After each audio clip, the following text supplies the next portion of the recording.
Hey book nerds, I'm Cinderella and today I'm bringing you the Disney book tag.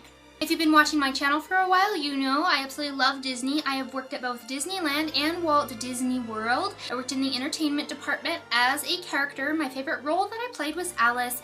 I love going to Disneyland. I love taking my kids. I love going by myself. I don't know if that's ever going to happen again now that I have kids, but I have lots of Disney stuff. You can probably see some of my favorite Disney things in the background. I was tagged to do this tag by the fabulous Julia Talks Too Much. She is super cute, super sweet.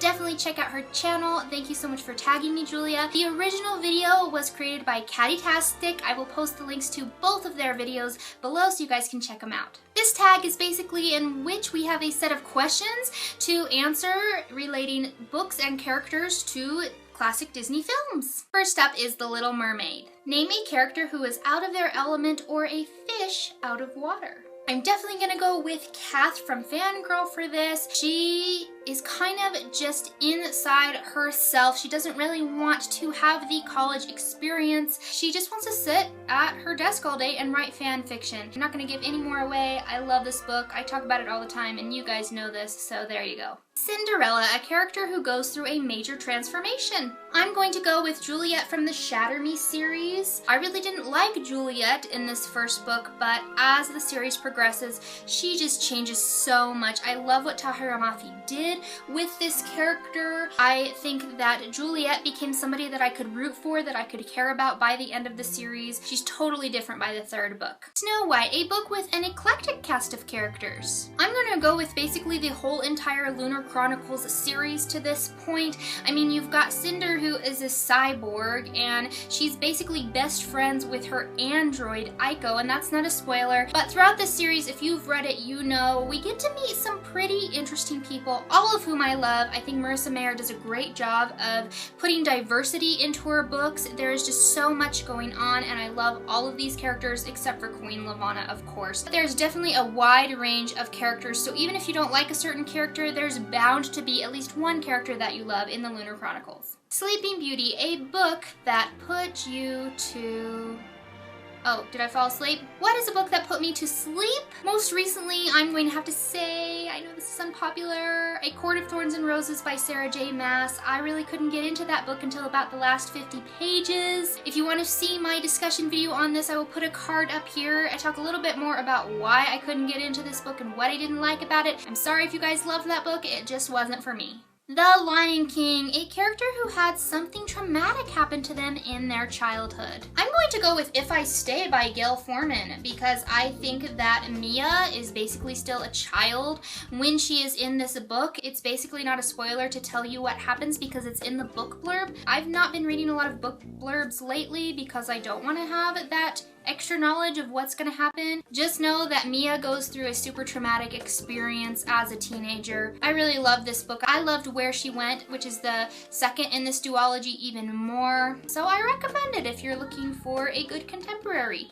Beauty and the Beast, my favorite Disney movie of all time. Name a beast of a book, meaning a big book that you were intimidated by at first, but that you found beautiful in the end. I really love the book The Host by Stephanie Meyer. How long is this book? This book is over 600 pages long. It is about these aliens called the Souls, and they basically come to Earth and live inside human bodies and take over their minds. But this one soul, Wanda, goes into a human who is not ready to give up her mind, and the story goes from there. I loved the ending. I'm not going to tell you more about it, but this book is the first science fiction book I ever read, and it made me get into more sci-fi books. Aladdin, a character who gets their wish granted for better or for worse. Now I'm taking this to mean basically a character who gets whatever they want even though maybe they don't deserve it. And maybe that's not the way this question was intended, but that's the way that I am using it. And I am going to say Celeste from the Selection series. If you haven't read the Selection, mute me because I'm going to talk a little bit about spoilers here. Yes, I actually did like Celeste by the end of this series. In the beginning, I was like,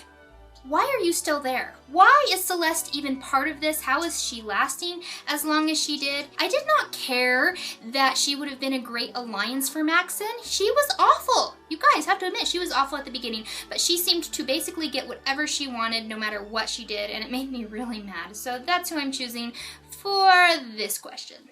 Mulan, a character who pretends to be someone or something they are not. For this, I'm going to go with basically all the 3 main characters in The Kiss of Deception. I can't say anything more about it if you haven't read it. I'm not going to go into spoilers. If you've read it, you know what I'm talking about. I love this series. I just finished The Heart of Betrayal and it was amazing. This is one of my new favorite series, and if you haven't read it and you like fantasy and you like mystery and you like romance, then I definitely recommend it. Toy Story, book characters you wish would come to life. The Harry Potter characters, for obvious reasons. And finally, Disney Descendants, which is a movie that came out on Disney Channel. There is a book on them called The Isle of the Lost, I believe, which I really do want to read. This question asks, who is your favorite villain or morally ambiguous character? I have a lot of favorite morally ambiguous characters. You guys have heard me talk about Once Upon a Time. That's my favorite show. I don't need to talk about that here. I also love a certain character from The Kiss of Deception. I talk about that character all the time, so I'm not going to talk about that person either. You guys hear me talk about Warner all the time, so I'm not going to talk about Warner today. I'm going to give you guys something new. I'm going to go with Recent from A Court of Thorns and Roses. You guys just heard me say that this book kind of put me to sleep. I will say that Recent is one of the only reasons I will continue with the ACOTAR series. I won't say anything more about that.